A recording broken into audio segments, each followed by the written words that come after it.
Okay, welcome everyone. I'm going to give it about 5 minutes to give folks some time to join in, and then we'll get started.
Okay, welcome everyone. Before we get started, I do want to let you all know that we will have interpretation provided in Spanish and in Creole. If you're joining us through Zoom, you will see a little globe somewhere in the bottom. You can click on that and pick the interpretation that you need. And I'm going to go ahead and introduce Maria Angelica and Edler, who will be doing the translation in Spanish and in Creole.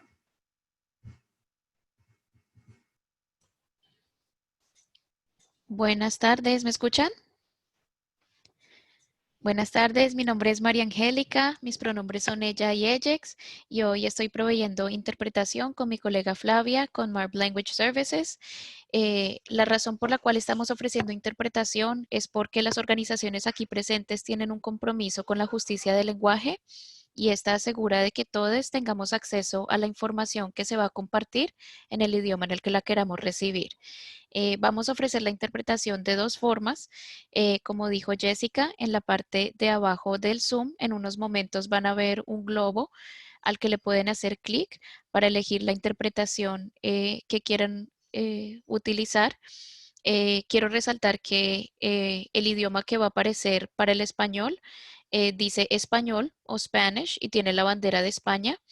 Y el idioma que va a representar al criollo haitiano es el French y tiene la bandera de Francia.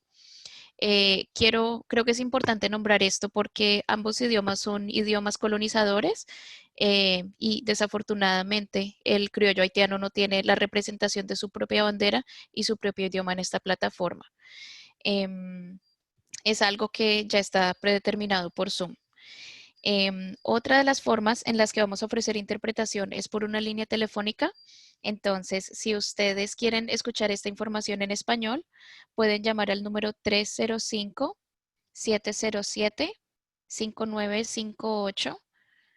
Es el número que está en la pantalla y también está en los comentarios del Facebook Live.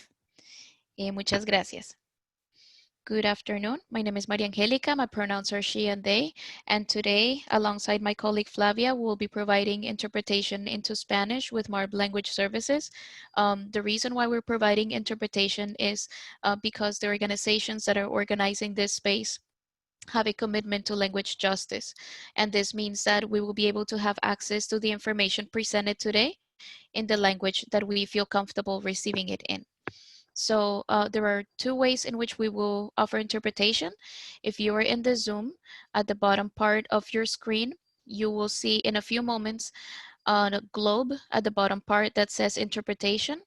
If you click on it, you will be able to choose the language in which you want to hear this presentation. The interpretation that will be provided today is Spanish, that is represented by the Spain flag, and it says Spanish, and Haitian Creole. You will have access to if you click on the French flag and it says French. I think it's important to name that both of these languages, Spanish and French, are colonizing languages. And it is unfortunate that the Creole language doesn't have its own representation with its flag and the name of its language in this platform. Unfortunately, this was predetermined by Zoom this way, and it's not something that we can change. And another way in which interpretation will be provided is by calling the interpretation lines that you see on the screen for Spanish and for Creole.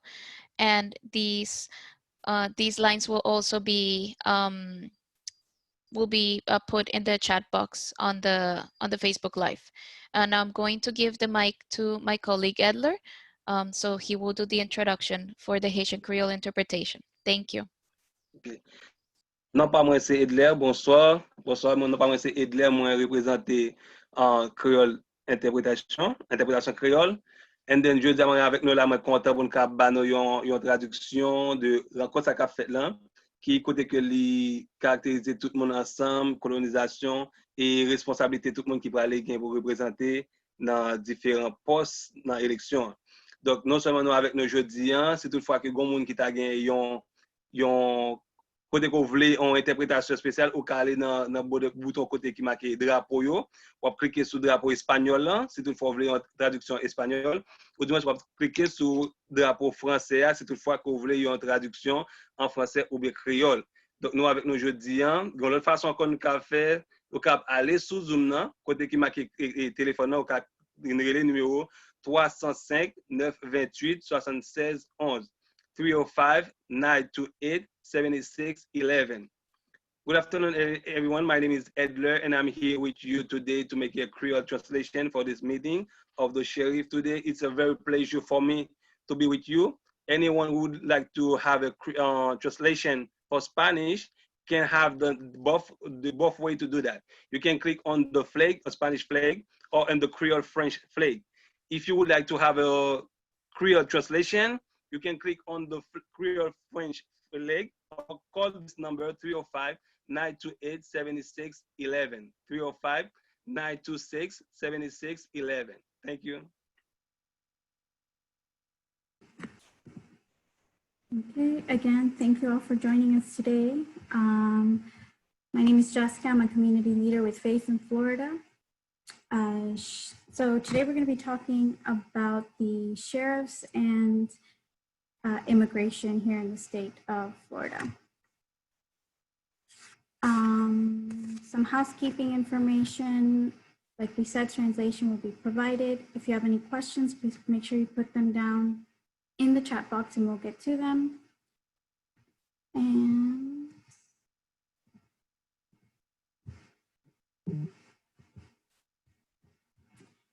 okay. So the purpose of today's webinar is to learn about the Freedom for Florida Coalition, learn about the role of the sheriffs in your community and how they, impact immigration enforcement, find out how Florida is ground zero for deportation pipeline tools, and demand change for your community. If you don't already know, we do have very important elections coming up. So the Florida registration deadline for the primaries is going to be July 20th, which is next Monday. And the Florida primaries will be on August 18th.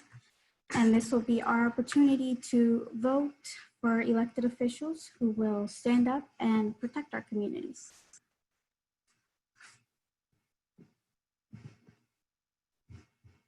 Okay, so joining me today, we have Pamela Gomez, the Tampa Bay Regional Organizer with FLIC, Losmin Jimenez, the Project Director and Immigrant Justice for Advancement Project, Nancy Palacios, who is the Deputy Director of Faith in Florida, and Yanetsi Velez, who is the Florida and Southeast Director with the Hispanic Federation. Now I'm going to welcome Pamela, who is going to share a little bit about the Freedom for Florida Coalition.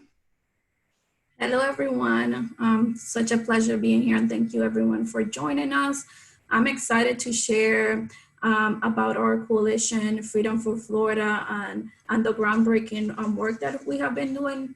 A little bit about Freedom for Florida. Freedom for Florida is a coalition of 9 organizations, including Color of Change, Dream Defenders, SEIU, Sheriffs for Trusting Communities, Florida New Majority, and Latino Justice, and us, the Florida Immigrant Coalition.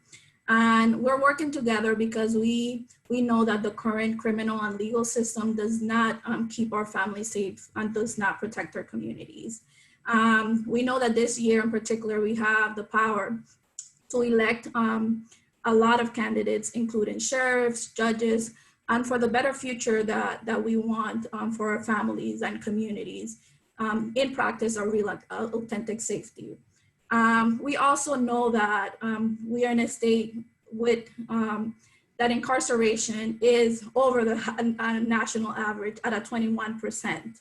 And what that means is that for us Floridians, it means a lot of many things, right?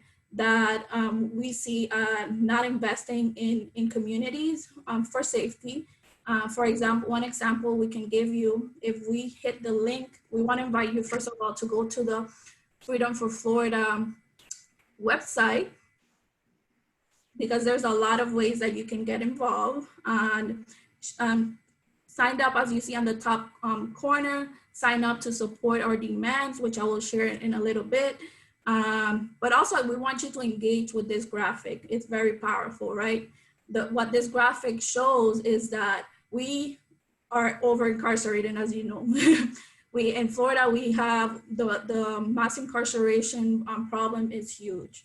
And we have 180,000 folks, people that are in a cage. And out of those, we also have 160,000 of our community members and loved ones that are in probation. And what we see is that there is, it's kind of like an average of $20,000 that's spent on an inmate, and less than $8,000 is spent in a school. And I want to draw attention, particularly to this time that we are in a pandemic, where our loved ones, whether as we see, our loved ones that are incarcerated are particularly vulnerable and at risk. And their life is completely at stake. And we know that students also with the pandemic, how there's not that investment in our students, right? So very important to understand that resources have to go into the communities for care and not for cages. Another point that we wanted to bring up is when we say Black Lives Matter, we mean Black Lives Matter, right? And for example, while 16% of our population, general population, is Black folks, there is a 46% of people who are Black who represent that in prisons, and it's terrible. So our demands, let's get to our demands. So our demands are to end the war on poverty. We want to make sure that kids can be kids. We want to decarcerate and expand alternatives. We don't need more policing. We want to make sure that our immigrant communities are protected and safe. We want transparency and accountability, and we also want to expand democracy. democracy, as we saw with Amendment 4 passing, means that returning citizens have the right to vote, right? We have key elections coming up, and judges, state attorneys, and sheriffs in particular, as you will learn through this webinar, have a very special, play a key role. And they have an immense amount of power, and they have no mechanisms of like oversight and making sure that we hold accountability in these positions in how they wage that power to aggressively target Black and Brown communities. So it's key that we support these demands and we get out to vote. And one way that you can get out to vote, and if you're not registered to vote, you can visit Flick That Vote and make sure that you're registered to vote for this election cycle. Thank you. Thank you, Pamela. So right before we get into the actual presentation around the role of the sheriff and how they play a role with immigration, we want to make sure that we hear from you, and we're going to set out a poll. I'm going to launch a poll that we want you to participate in. There's questions in English, Spanish, and Creole. You can see them up on the screen that Jessica is sharing. And the first question is, have you or someone you know experienced racial profiling? So if you can just go ahead and answer yes, no, not sure.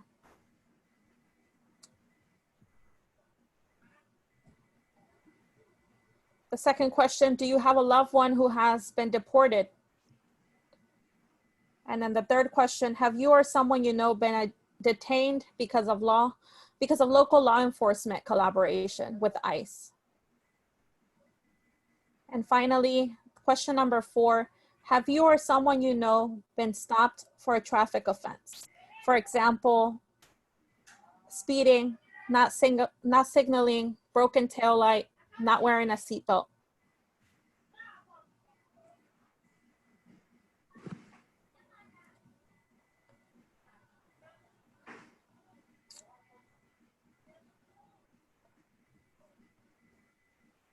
So as folks are coming in, we're gonna give folks a couple more minutes. You can just go ahead once again, answer the 4 questions. Question 1, have you or someone you know experienced racial profiling?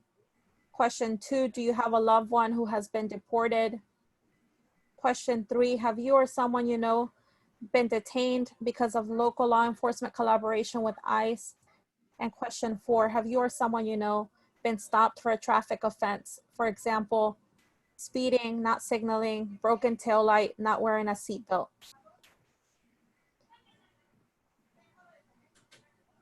So I'm gonna give it a couple more seconds. If you can go ahead and fill out the poll, I'm gonna give out some numbers as the results are coming in.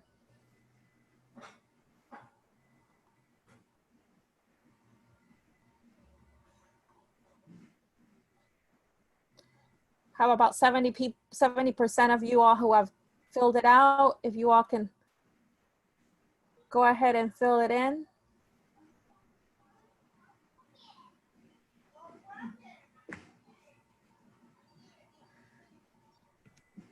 So as we're waiting, I'll share some of what I am seeing on my end. I'm not sure if you're able to see the results on your end, but for the first question, have you or someone you know experienced racial profiling? We're getting about a 77% of folks who have said that they have. 84 people have voted. 65 say that they have received racial profiling. 14%, which is 12, say no, and 8% are actually not sure. The second question, do you have a loved one who has been deported? We've gotten back 73% no, 27% yes. That's 23 people out of 85, which means 23 families, right? It's not just 23 individuals, but that's 23 families who have suffered because of that.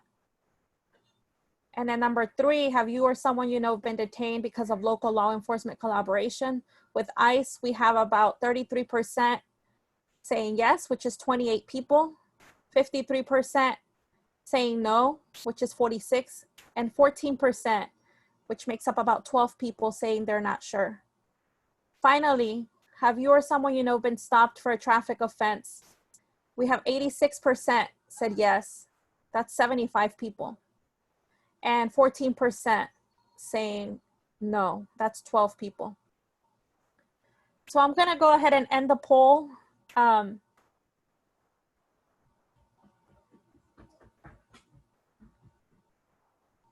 And are you able to see the results on your screen? Just so that you can get a better idea.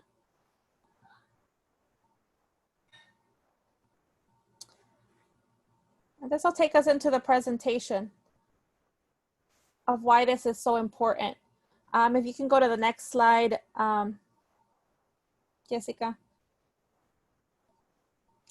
So we wanted to make sure we got you all on this webinar to talk around the power of the sheriff and how that's linked to immigration. And a couple of us are going to be sharing with you around that. And the most important thing that you have to keep in mind when you leave today is that you have the power of electing somebody who acts different in your community. That the role of the sheriff is an elected position and everywhere but Miami-Dade or Dade County. And a lot of the places that you live in, there's elections this year, or there will be elections soon. And so why are sheriffs so important? Most people don't know that the sheriff is actually an elected position. Most people don't know because these people have been in office for so long. And they just kind of become the sheriff of the town, right? And no one either runs against them or no one actually knows that this is an elected position, and people sit out on elections. This is really important for us to understand because law enforcement and jail are the jail authority countywide. So anywhere you might have local city police, if they get arrested, they end up in your county jail, and the jails are controlled, and everything that happens within the jail falls under the sheriff's role. Most of the sheriffs have the power to be able to make arrests in a lot of places around the county, especially in rural areas. So if you live in an area where there's, it's considered a rural city or a rural community, you probably don't have city police, and that's why you see the sheriffs roaming around your community. In most cases, the sheriffs have sole decision power over how and whether to work with federal authorities. And we'll talk a little bit about why that's really important. An example of that is that they can have direct communication with ICE, with state legislatures. They're able to influence positive and negative policies that can further criminalize immigrants in the state. Next slide, please. Okay. One thing that we have to understand is that the role of the sheriff is really important because this administration's goal is to be able to deport 500,000 people a year. And that cannot be done unless there is a collaboration at the local level, because there is only so much amount of money that is allocated for people who work in ICE, right? And people who are the ones who normally are enforcing immigration laws. And in order for them to reach the 500,000 detentions and deportations that they want to do this year, they have to do it by agreements at the local level. There's also a goal of increasing internal border police force. And ICE, which is Immigrations and Customs Enforcement, wants 52 daily available detention beds by this year, of which we are almost there, right? That's a 25% increase over the last 4 years. Next slide.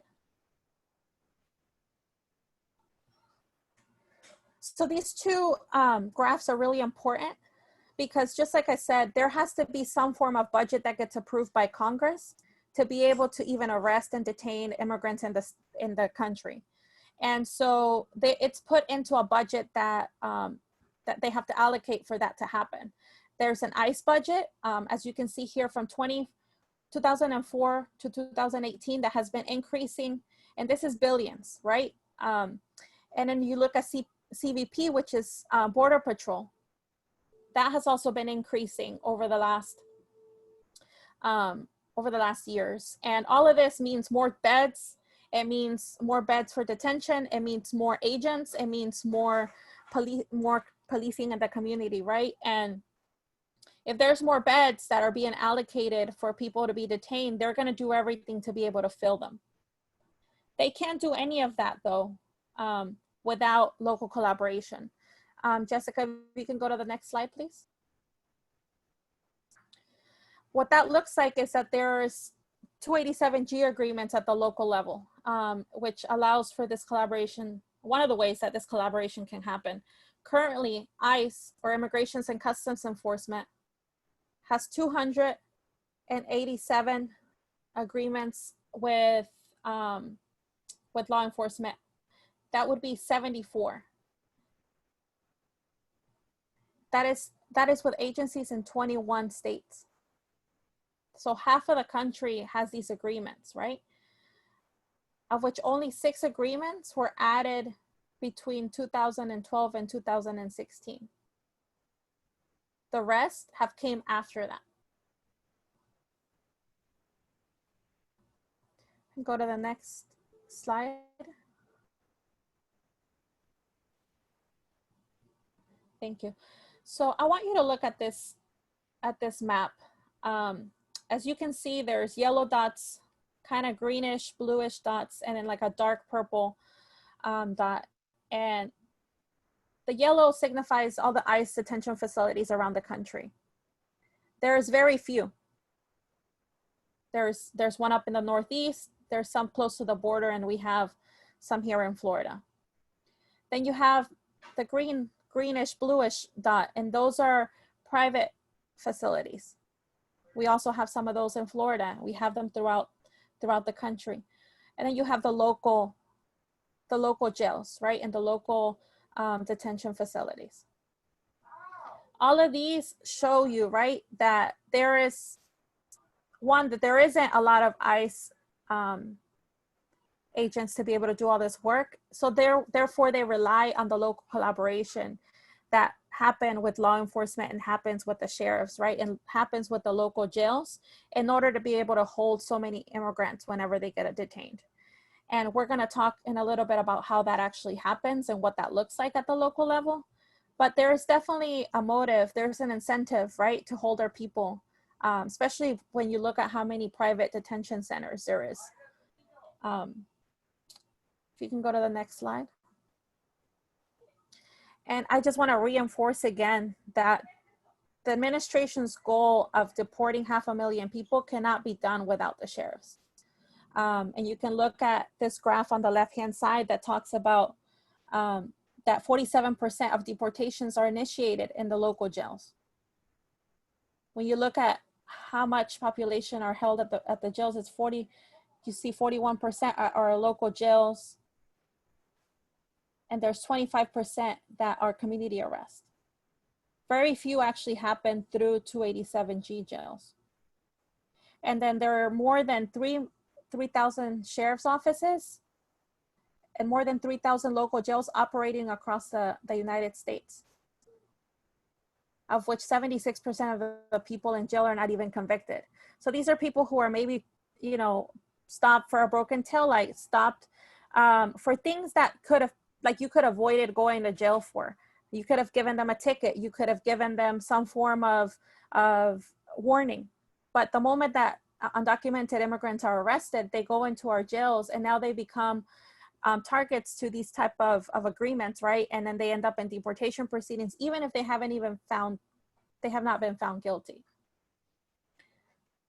Next slide, please. All of this, once again, is because there is an increased local collaboration with a bed mandate that tells how many people should be in a detention bed across the country.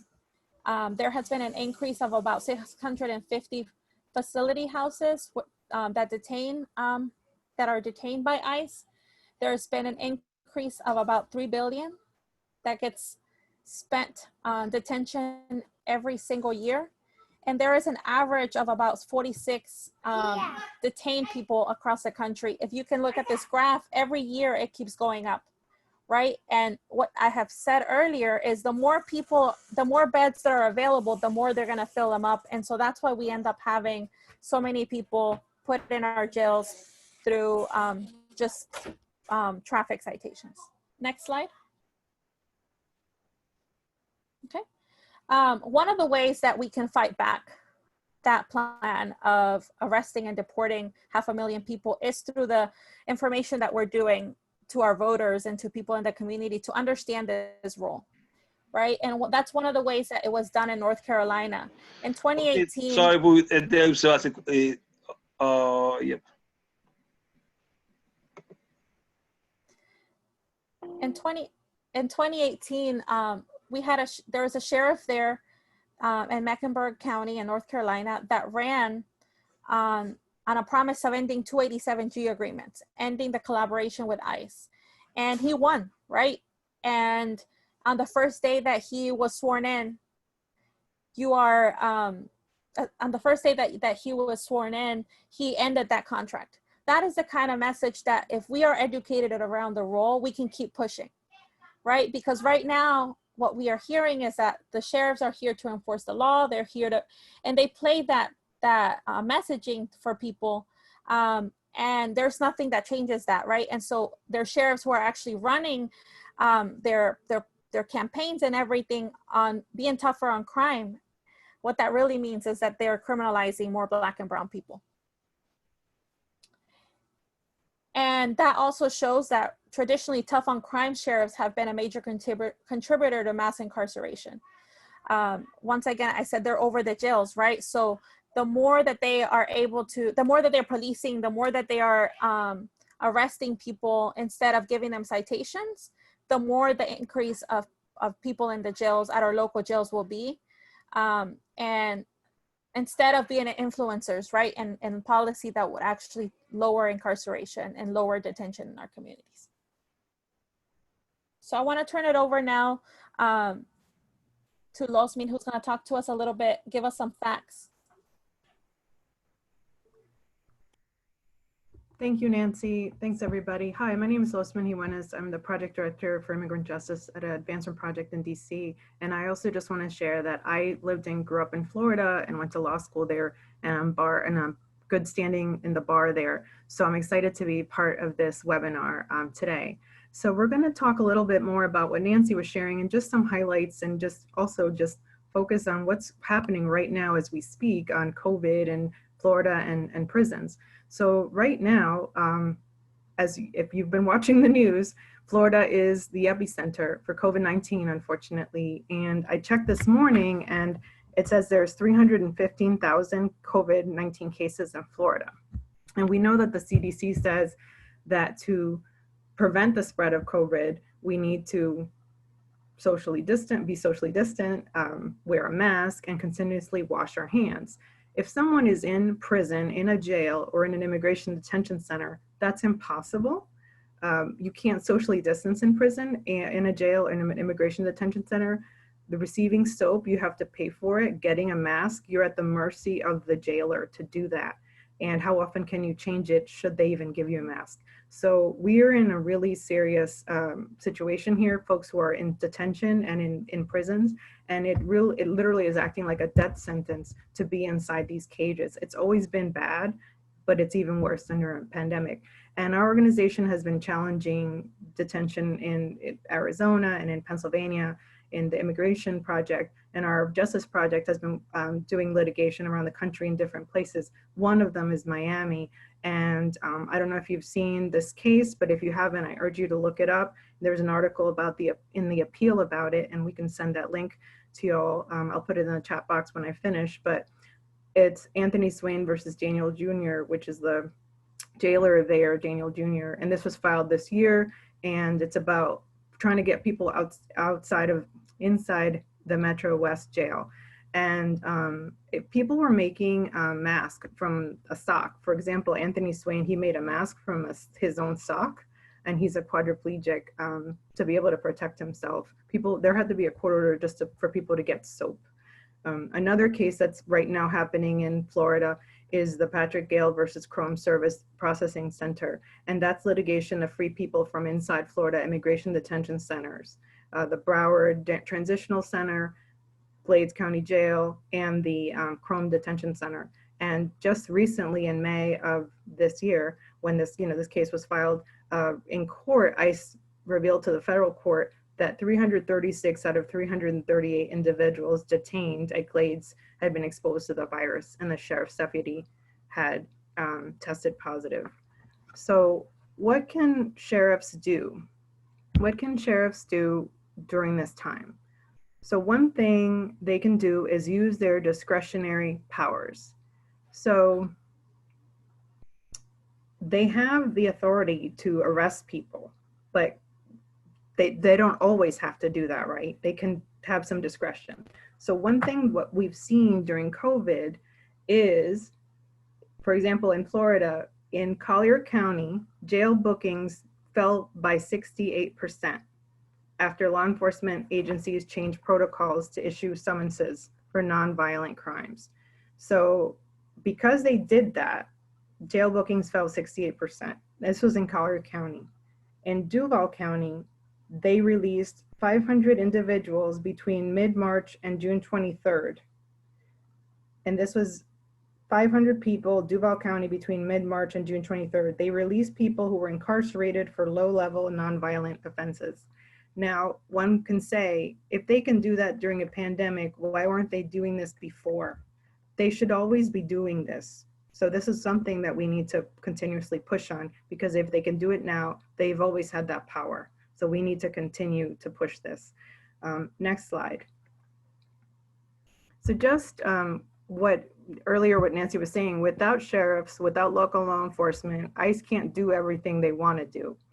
So just to highlight the importance of one person and how much power one person can have, we're going to talk about just some things that are happening in Florida, and actually 2 tools that were created in Florida for ICE's deportation toolbox by one sheriff, really led by one sheriff, the Pinellas County Sheriff, Bob Gualtieri. So just so you'll see the power of one sheriff to be able to do these kinds of things.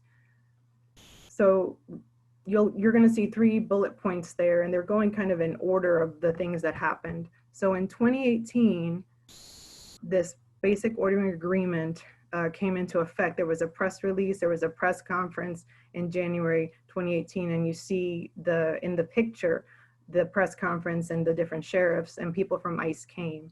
And this is a policy that allows local jails to hold people for ICE and actually get paid for it. They get paid $25 a day for the 2 days that they hold people, the 48 hours. Now, mind you, they are holding people who have been arrested for ICE to pick them up. They're holding them under immigration enforcement powers, not state power. So this happened in 2018, and it was 17 counties. You're going to see that it's gotten way bigger.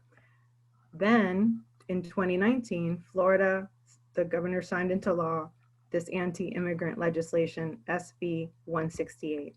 Now, for years, there has been an effort to have legislation like this, and it had failed. But last year, it passed. This law was drafted and pushed heavily by the Pinellas County Sheriff. This bars local authorities from ignoring ICE detainers. And the law actually says that local federal law, state law enforcement has to have best efforts to collaborate, must use best efforts to collaborate with ICE. And what does that mean? Well, that's actually being argued in court, but best efforts mean they have to do something. They have to collaborate. Now, there's different levels of collaboration. We're going to chat about that, but just know that they have to collaborate. But the sheriffs can choose how deep the collaboration is. So this was May 3rd, 2019, signed by the governor. Literally a couple days later, Warrant Service Officer Program goes into effect, also spearheaded by the Pinellas County Sheriff. But it's a nice program, but the brainchild of the Pinellas County Sheriff.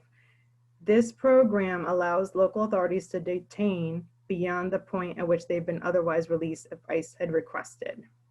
So this program is under the 287G model, it's not the same. 287G is deputizes local law enforcement to be ICE officers. This is not the same level. It's kind of like a medium level of that, but it does offer the ability for police officers to like be an ICE officer and exercise these ICE detainers on people. Now, 64 law enforcement agencies in 9 states have signed these agreements, these warrant service officer programs that have literally been just around for a year. And there's 64 in the country, 42 are in Florida. Florida has 66 counties. So think about how big this is, right? And just before we leave this slide, the basic ordering agreements and the warrant service officer program are ICE programs, but they were spearheaded by the Pinellas County Sheriff, just so you know. So next slide, please. So just a little bit more about basic ordering agreements. Right now, there's 54 county sheriffs in Florida that are collaborating with ICE through these agreements. This information is not public. It's not on ICE's website. I actually received this from Southern Poverty Law Center, who's engaged in litigation, and they gave me permission to share this information. So there's 54 counties that have a basic ordering agreement. There are 66 counties in Florida, so that's almost the entire state. This agreement was actually created to be a workaround the 4th Amendment. And I think if you've been following news, ICE detainers, which is a civil permission, if you will, that allows people to stay in the jail, but really it's a violation of the 4th Amendment. We call it an illegal arrest. It's been challenged through the courts. People have challenged it. So they tried to find a work around it. And that's actually Bob Gualtieri's words. The sheriff of Pinellas said, we were going to try to find a work around the 4th Amendment. And so they created this document that it's allegedly doesn't violate the Constitution, and it's a solution so they can continue holding people for ICE for 48 hours and not get in trouble. And if this is successful, this basic ordering agreement, they're going to try to spread it nationwide. Now, I also learned from Southern Poverty Law Center that there's one of these basic ordering agreements in Louisiana. So right now it's almost in the entire state of Florida, and it's in Louisiana. So we're concerned that it's going to continue spreading. Next slide. And just as an example, in 2019, the National Sheriff's Association gave him an award. And so the National Sheriff's Association is holding up this sheriff as an example of like what a model sheriff is supposed to be doing, which I think is very problematic. Next slide, please. As we were talking about racial profiling and the polls and what Nancy was mentioning, these are just some statistics from TRAC, and you can click on the link when you get the presentation and do more research if you want. But there were 118,277 detainers in Florida through 2019. And top counties issuing detainers were Miami-Dade, Collier, Leon, Palm Beach, and Broward. There were 141,393 total deportations from Florida through August 2018. Of these, 81,000 people had no conviction or were deported. And the #1 conviction that led to deportation in Florida was a traffic offense. So that's a lot. And it's 4,918 people that had a traffic offense that led to deportation. Now, the data doesn't break down what that traffic offense was. We don't know if it's driving without a license, failure to make a signal, dark windows, that type of thing. But we know that that was the biggest conviction that led people to deportation. So it's really concerning. So as you can see, the power of one sheriff to do all these things that are harming communities in Florida. And we are very concerned and want to just make sure people are aware of how much power a sheriff has and actually what you can do to change that. Thank you. So now Nancy's going to chat. Thank you, Losmin, for all that information. So I want us to just focus on these set of pictures, right, that show some of the work that a lot of the organizations on this call that are putting together this training, it shows some of the powerful work that they have led, right? And so the top picture on the left-hand side are a set of directly impacted lay leaders that Faith in Florida worked with in 2018 as we educated people around the role of the sheriff. And educating people around the role of the sheriff led us to find out that there were so many people who didn't know anything like this was happening. This was in 2018 when the basic ordering agreement was new. It wasn't on the news as much. It was also the year before an anti-immigrant bill, SB 168, actually passed. So as Losmin said, right, there was a sheriff who was actively trying to push for this collaboration to happen. And I have always said that Florida is a testing ground for what the rest of the country will implement once it gets tested and known that there's no lawsuits or anything like that. So the other two pictures, Pamela, you can always add a little bit to this, but the same leaders that were understanding what was happening at the local level with their sheriffs and were calling voters and educating voters and sharing their stories on the phones with them were also the same leaders that we took to Tallahassee when Florida Immigrant Coalition and the We Are Florida coalition led some work to stop the anti-immigrant bill. And I remember clearly that we were sitting in one of the hearings, right? The legislative hearings. And my leaders said, isn't that the sheriff that tried to pass basic ordering agreements? What is he doing here advocating for this anti-immigrant bill at the statewide level? That is the kind of connection that we have to make for people. That is the kind of connection that when we're talking to voters, it doesn't stop once they get elected, right? One is understanding the role of these individuals and how they hurt our communities. But just like the sheriff was influencing to pass a statewide bill against immigrant families because all the sheriffs he wanted to support basic ordering agreements did not sign on, they can also influence to pass positive legislation that will actually stop detention, that will actually decrease deportation machine and decrease mass incarceration. They have that kind of power.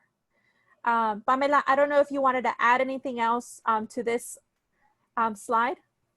Yeah, that it's the communities have been out here because these things are real, right? The impact is real. It hits our homes. We see how our families are trickle into the systems, whether it's driving without a license or it's something like with marijuana or anything that it's criminalized, right? We know the impact of how criminalization hits our families, our homes, our loved ones. And we have been holding accountability here in the Tampa Bay area and statewide with the We Are Florida campaign around these particular issues of mass incarceration and the deportation pipeline. We know that locally these issues don't also exist in vacuums. They are interconnected just as our lives. We know that like we live at the intersections of being many things, right? And we know that particularly the communities that are Black and Brown are vulnerable and are targeted and face lifelong impacts and traumas. Like, let's be real, and very traumatic experiences that need not to happen and should not be happening. So we really need to be more involved in these races, right? Particularly the sheriff, the judges, and the state attorneys, because if we're following any of the recent stuff that's happening, as Losmin shared, they have the power to, for example, in immigration cases, vacate many of these convictions, like as we've been seeing with our communities that are taking the streets to call attention to Black lives, to not arrest protesters. The list goes on and on with the role of sheriffs and state attorneys and judges in how they should not fuel our folks, especially the ones that are demanding for justice for our communities, into these systems.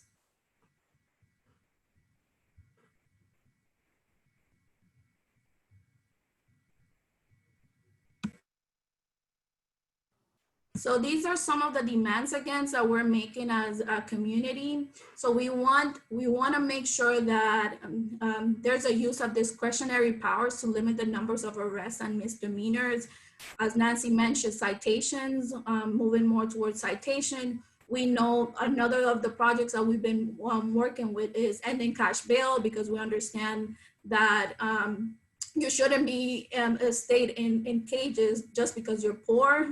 So limited state attorneys, also a state law enforcement collaboration with us, as we have been sharing throughout this whole webinar, and repeal SB 168. That we know that was something that should have never happened. It puts so much more of our community at risk and makes our communities vulnerable.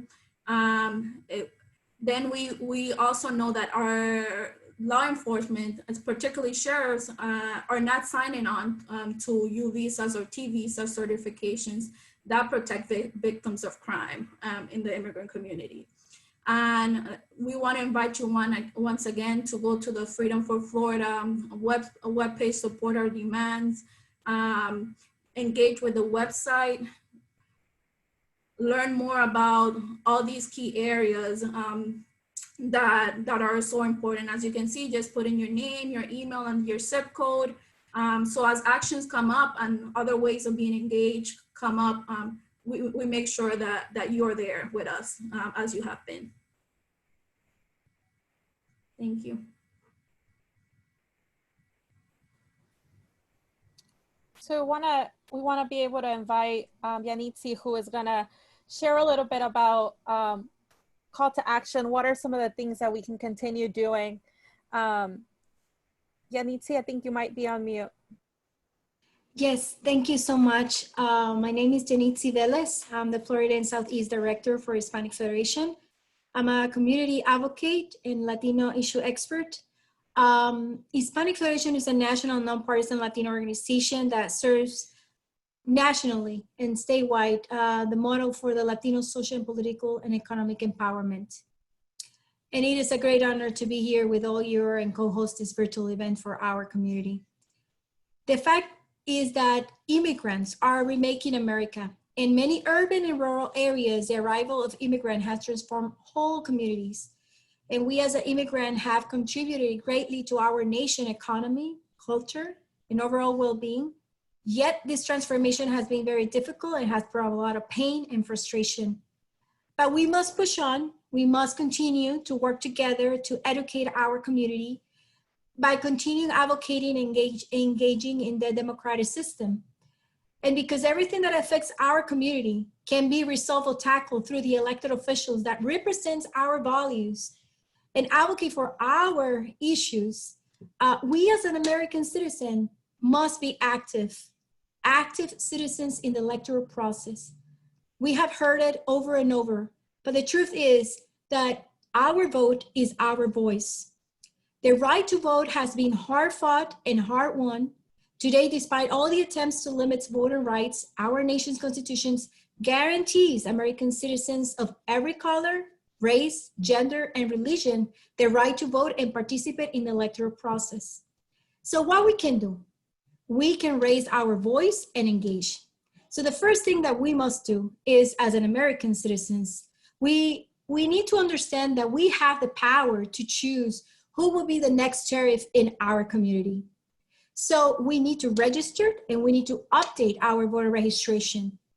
And we can do that in different ways. I'm gonna share all that information on the chat for you to follow up, and we will continue to provide this information in our stream media.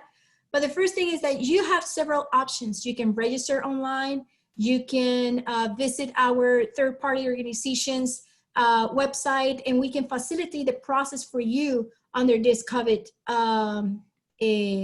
pandemic that we are all experiencing.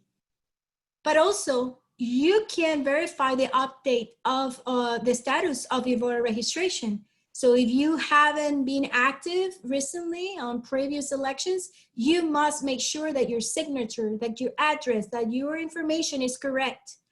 And you need to know that we have closed primaries here. So if you have not selected your party affiliation, then you might need to verify if you are able to cast your ballot or not. And in fact, how we can cast our ballots? Well, there are different ways. Normally, we can do it through early voting or in the election day. Also, we can do it by vote or absentee ballot, which, by the way, this is one of the ways that we are encouraging today to really act upon. We are asking you to go and visit your supervision election website or visit our websites. And also you can call us and reach out to us, because this is one of the safest way for our community to really cast their ballot on face of the COVID-19. This has been one of the longest way voting method of choice and necessity for our out-of-state college students and military services members serving overseas. But now the coronavirus is causing a lot more people to consider voting by mail. If you require more information or need further assistance, we are here for you. You can visit us. You can visit you can call 8144 HF Ayuda. We are providing English and Spanish referrals, and also we have operators that are fully bilingual. You can also visit our movimientohispano.org or hispanicfederation.org. If you're in the South Florida and you can visit one of the local organizations, you can also search for Flick.vote or Flick Hotline, which is in your screen right now at 1-888-600-5762.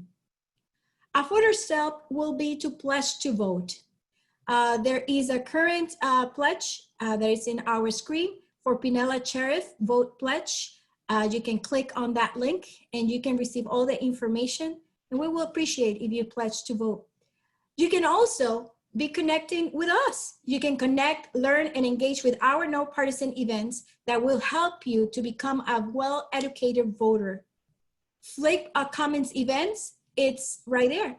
In the screen, you can see that we have the Fight for Black Liberation, from voting rights to prison abolition, that is stated for July 17 from 4 to 6. You have to register for that. They also have the primary push in August 7th from 12 to 5. And you can also text or just follow them on social media. Hispanic Federation have a lot of events on live stream, and you can follow up in our Facebook page. We have a comment one today at 6:30 for Orange County Sheriff Candidate Forums. We also have in August 6th, the Osceola Mayor candidates at 6:30. And we will continue with our voter forums statewide. Please follow us on all these events, learn, get connected with our work, and also engage. For more information, here are the list of our social media, and we hope that you can learn and be engaged, as we need everyone to get out to vote in this election. Thank you.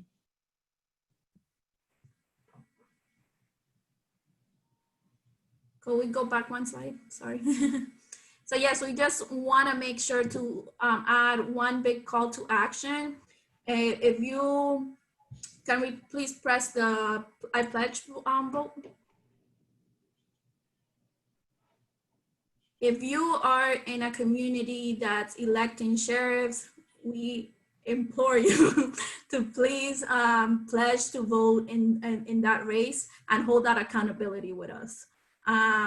And vote for candidates that have the best interests of our families and our loved ones at heart. So if you see, this is one of the pledges to vote that we have with our coalition and Dream Defenders and many others that are on the ground, making sure that we live in a more just and a fair world that radically cares for our families and each other.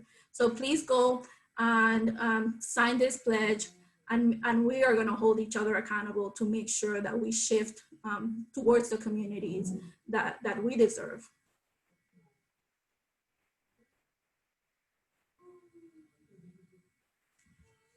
Thank you so much for joining us. And thank you so much to each and every one of the panelists that are here.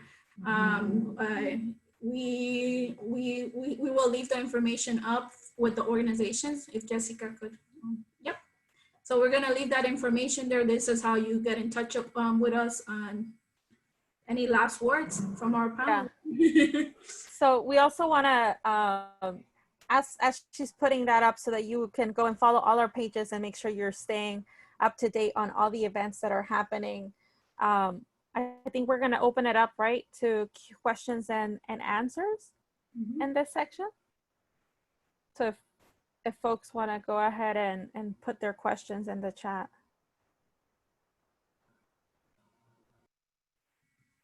Okay, so the first question is, and Losmin, you said you could answer this. Which sheriff primary candidate do you endorse for Broward? Okay, so our organization is a C3 and this webinar is C3, which means we are nonprofit. We are not endorsing anyone on this webinar. Some of the organizations who are part of Freedom for Florida are endorsing and have C4 platforms, and they will have that on their website. But my organization, Advancement Project, is a C3 only, and I cannot endorse a candidate. Sorry. What I can share is that Broward County right now has a warrant service officer program, which is one of the programs. So this is, nonpartisan information, it's just facts. Warrant service officer program. So that is a program that is under the 287G model. It's like medium level collaboration with ICE.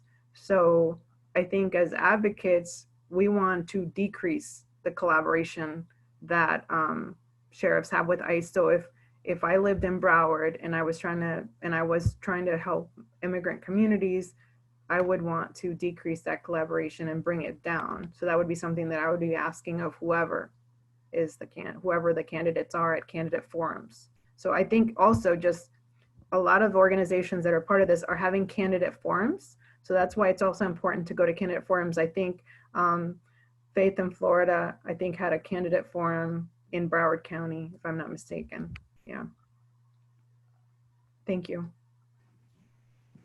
And I think it's also important to highlight, Losmin, that right now we're focusing on elections a lot because it's an election year. A lot of these people are running for office.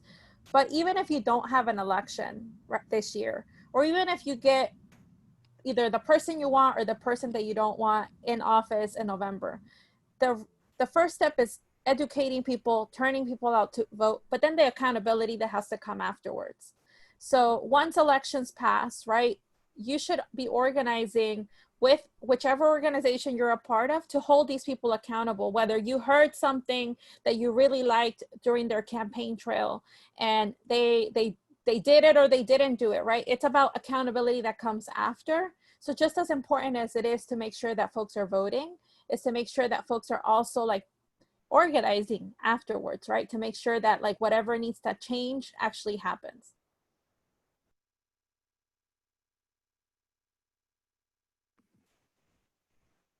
Okay. Are there examples of sheriffs that do not work with ICE and are enacting pro-immigrant policies?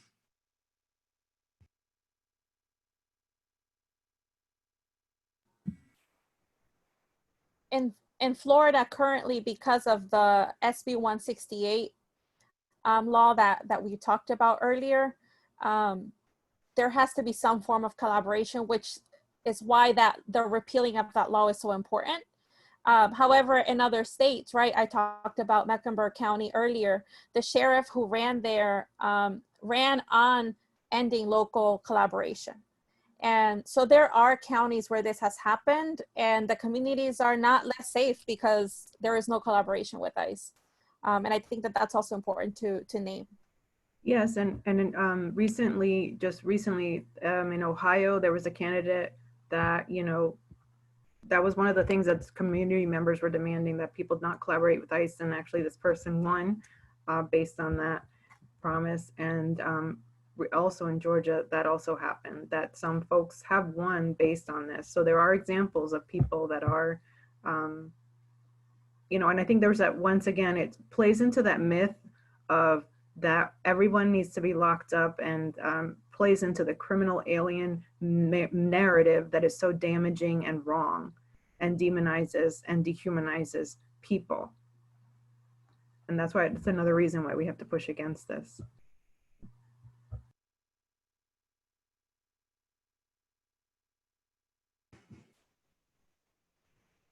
Okay, will you have a slate card, especially for judges?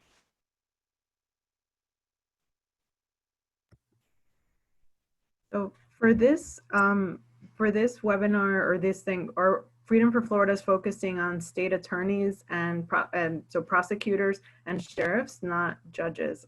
Some other organizations, or maybe some of the members, are doing that. But this, the Freedom for Florida is focusing only on state attorneys and prosecutors. I'm sorry, prosecutors and sheriffs, sorry. Next. How about Palm Beach County? Do they also have the warrant program?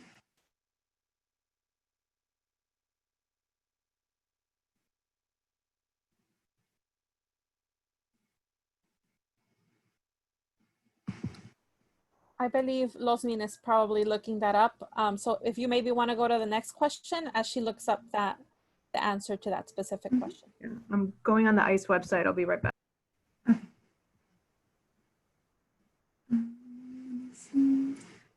Do we know how the sheriff in North Carolina is dealing with arrested undocumented folk now that they have ended contract with ICE? I personally don't. We can definitely get some of that information and send it out to you all.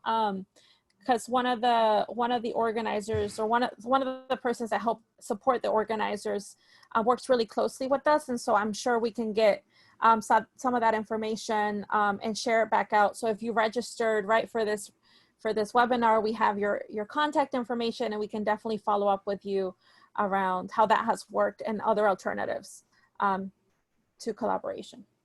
So Palm Beach County has a basic ordering agreement in effect. So that means the sheriff can arrest someone who is undocumented, keep them 2 days out, after they're supposed to be released, 48 hours, under what's called, civil immigration authority. So technically, they are free to leave that jail, but they are being held for ICE to pick them up, which is unconstitutional. But under this basic ordering agreement, that has been said that it's some sort of work around the Fourth Amendment, the Constitution. They're allowed to keep them there for 48 hours, and they get paid $50. So Palm Beach County would get $50 for holding that person for 48 hours. And I have just shared an article in the chat box that will give you a little bit of information regarding the North Carolina sheriff.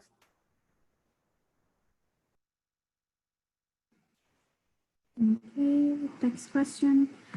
Can someone comment on your thoughts around the best ways to draw parallels and build alliance with other movements that are currently actively on the ground in Florida, like BLM, Defund the Police movement, and COVID-19 decarceration movements in local counties?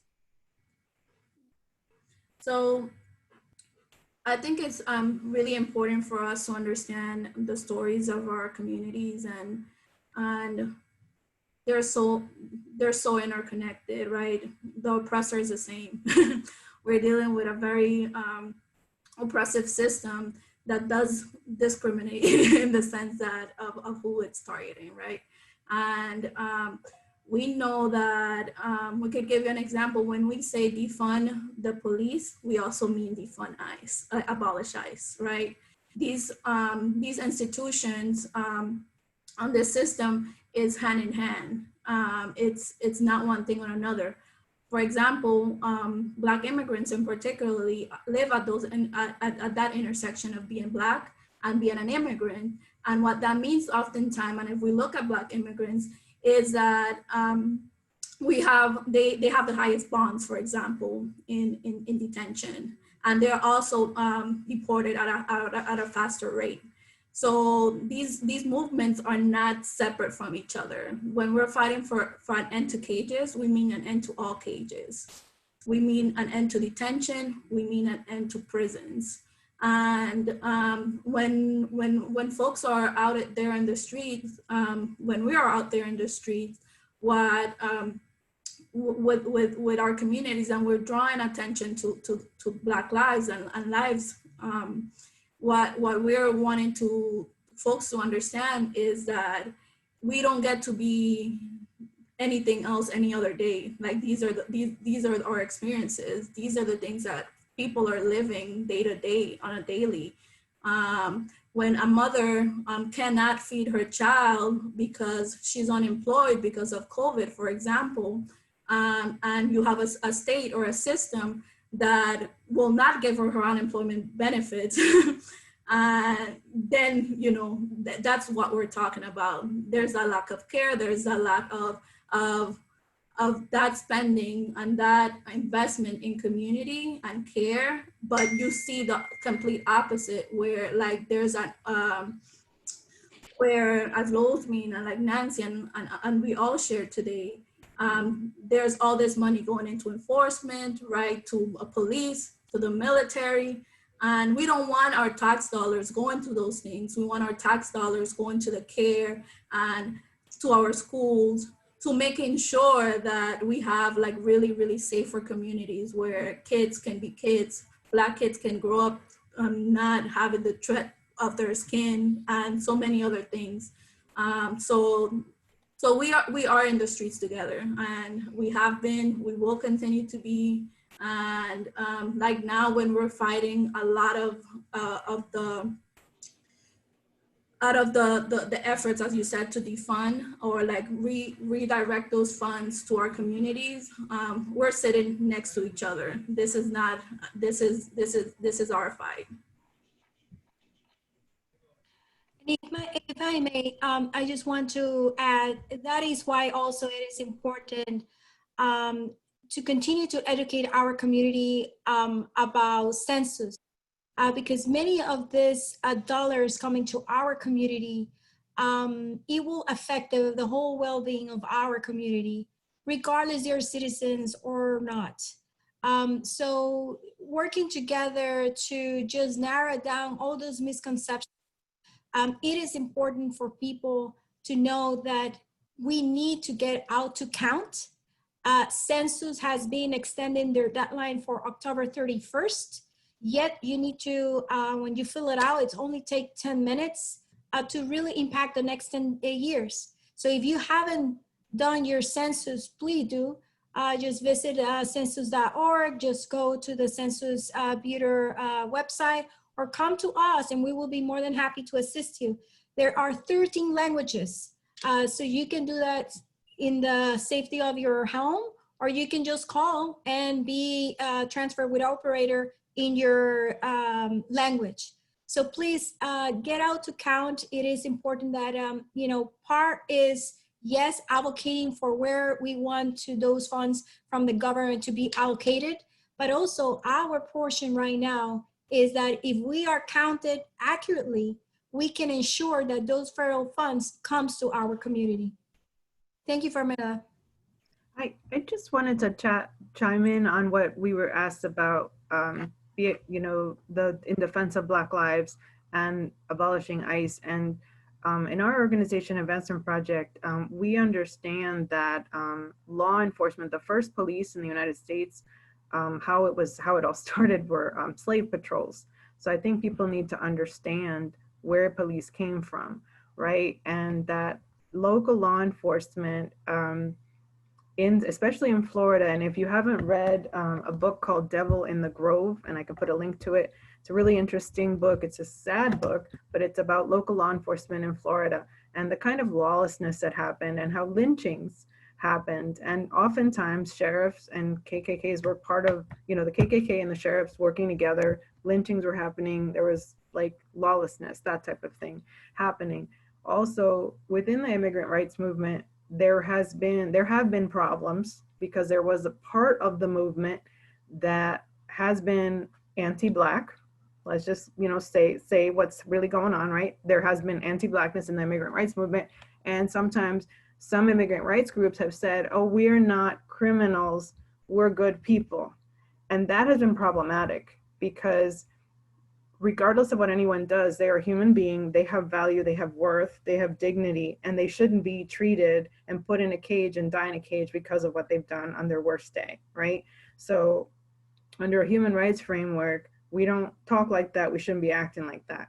And we also need to understand that the same police that, they're just wearing different uniforms, but they're going after different people, different communities. So maybe in your community, a local police officer is wearing a blue outfit, but if you live in the border, if you're crossing the border, they're wearing a green outfit, Border Patrol, right?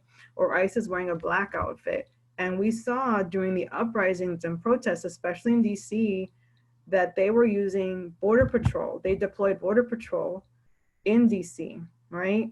So the federal police is going after people. So it's like they're not seeing a difference. Maybe our communities are seeing differences, but they know they're on the same team. And we saw that CBP Border Patrol drones were used for surveillance and facial recognition technology. So we have to understand that these systems are working together. And we can't be saying, let's get rid of ICE, but we're not going to address police, because we understand that even if you get rid of ICE tomorrow and Border Patrol tomorrow, they will roll over those functions that criminalize and deport and detain and surveil immigrants and put them in some other agency, right? We have to get to the root of the issue. The root of the issue is they're criminalizing us because we are the other. We are not white. That's the bottom line, right? And they may be wearing different uniforms, but they're targeting the same folks. And you can get rid of ICE, but you're going to have local police that are going to jail you. And it doesn't matter if they're private or public, they're all trying to detain, deport, criminalize people. And so we have to work together. We have to work together. We're all on the same team, the human team, right? We all have different histories, but we have to understand that the system that is in place right now was not created for us. It was created so we would work for free and so that we wouldn't have any rights. And so we need to fight for our communities and exercise the rights that we have and work for the world that we want to see. Thank you.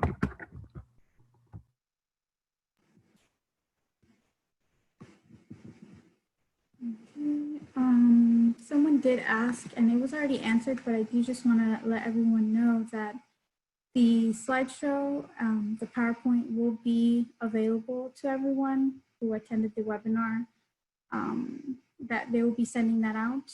And the translated version is going to take a little bit longer, but that it will also be sent out.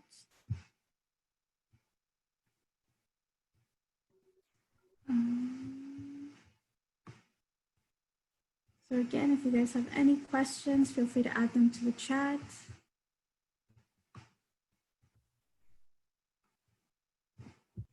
As we're waiting for questions, I think just a reminder, right, that this is just one of the issues, right, that pertain to the role of the sheriffs. This will be a series of, I believe, three total webinars. So we still have two more, one around the school to prison pipeline and the role of the sheriff. And then we're gonna do one that's like kind of like Sheriff 101 that will be more general. So just be on the lookout. I know today is very immigration concentrated, but there's just so much to cover that we would have to spend a whole day, maybe a day and a half, if we didn't break it down. So just like you shared information, we shared information on here and you signed up for this one, we'll be sharing out the information the same way that you obtained this invitation for the other two webinars.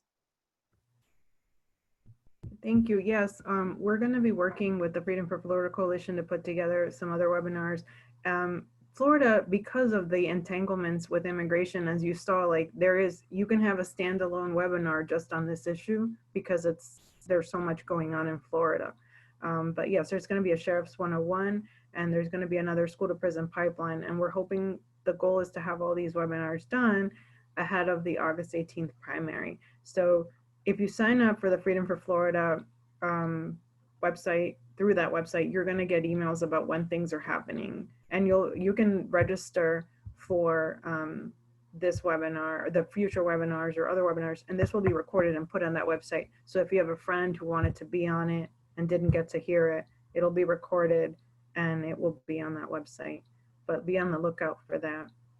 And we have, if you have questions for us that you don't feel comfortable asking during a webinar, put them in, email us to us. Just note that we cannot give legal advice about your individual case. We're really sorry. Could probably refer you to an organization to help you, but just know that we can't do that.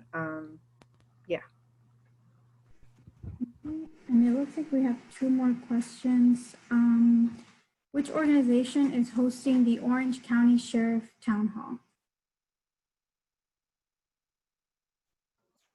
Hispanic Federation shared it, so I believe it'll be on their page. They shared a link, but it didn't let me access. So if you can share the link again, Yanitzi, that would be great. But if not, if you just go to their Facebook page, it'll most likely be broadcasted on there. Yes, it will be a live event.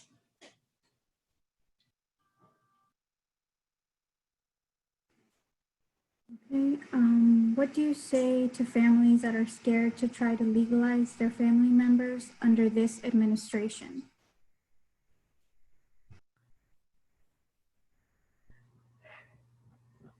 Who would like to answer that? I can take a little attempt. Okay, and I'll say what I would say is we have to protect our communities and our families in whatever way possible. So if you do have a route, through legalization, please access it. A lot of folks wish they had even one slight of a chance of an avenue to become legalized. So, yes. Try whatever level of protection you can get, because the fear will actually put you in more vulnerability. The concerns are valid. I just want to share that every concern is valid, especially under the current administration and in the system that we're in. But we should seek protection in whatever ways it's possible. And I don't know if Lasmin as a lawyer would have more to add to that. Okay. So I can say from practicing immigration law in Florida and in Maryland and previous administrations and this administration, it's always been risky, right? But this is even more so because in the agency that was created to grant benefits, United States citizenship, and immigration services, the benefit granting arm of the immigration of DHS, Department of Homeland Security, has been turned into an enforcement agency. So that's one change that has happened under this administration, and we know that. One thing I would say is please see a lawyer, who maybe is a member of American Immigration Law Association. That doesn't guarantee, that they're affiliated with that. Unfortunately, there are a lot of lawyers that take advantage of immigrants and charge a lot of money and don't do work on their cases. So don't just give money to somebody because you're scared. Please don't do that. Another thing I can say is there are a lot of pro bono organizations that do not charge money and they do excellent work. I actually used to work at one in Miami called Americans for Immigrant Justice. There's Catholic Charities. They do excellent work and they don't charge people money. So I would, go to them, talk to them. One caution, ojo, as you say in Latinx people say ojo, do not go to a notario, notary in the United States, especially in Florida. It just means that they can check your signature, verify your signature. They're not lawyers. So I know in Latin American countries and other countries, if you're a notary, only lawyers can be notaries. So every notary is a lawyer. In America, that's not the case. So I have seen people who have ended up in deportation because they went to a notario, a notary, and they charge them $800 to fill out a form, and then I look at it and it's terrible. Don't do that. Please don't do that. And there are actual hotlines that American Bar Association has for notarial fraud. So just one word of advice is please don't go to a notario. Like, don't do that. That can actually hurt you more, even if you have a good case. But yeah, I would say, and also community organizations, I work closely with Puente Human Rights Movement in Arizona. They've stopped over 400 deportations. So just because you think you don't have a case, community defense models organizing works. These people here that are part of this panel, Jessica Cruz and Pamela Gomez and Nancy Palacios, can tell you that organizing works. And lawyers are not the only answer, but just stay away from notarios. Thank you.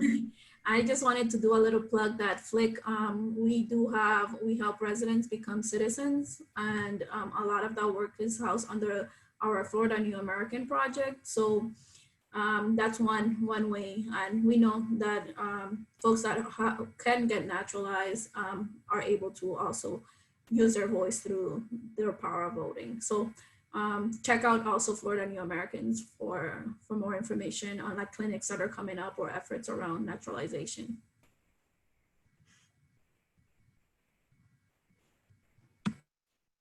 Okay, everyone. I think that's all for today. Thank you, Nancy, Losmin, Pamela, Yanitzi, for being here with us today and sharing that very important information. Again, you guys can follow us on our social media. And if you have any more questions in the slide before, we have the emails that you can send out to these and contact these. Okay, I think that's all for today. Thank you all for being here. Thank you, everyone.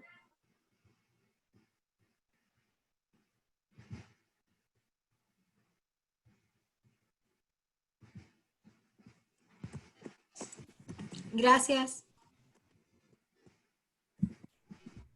Take care. Take care.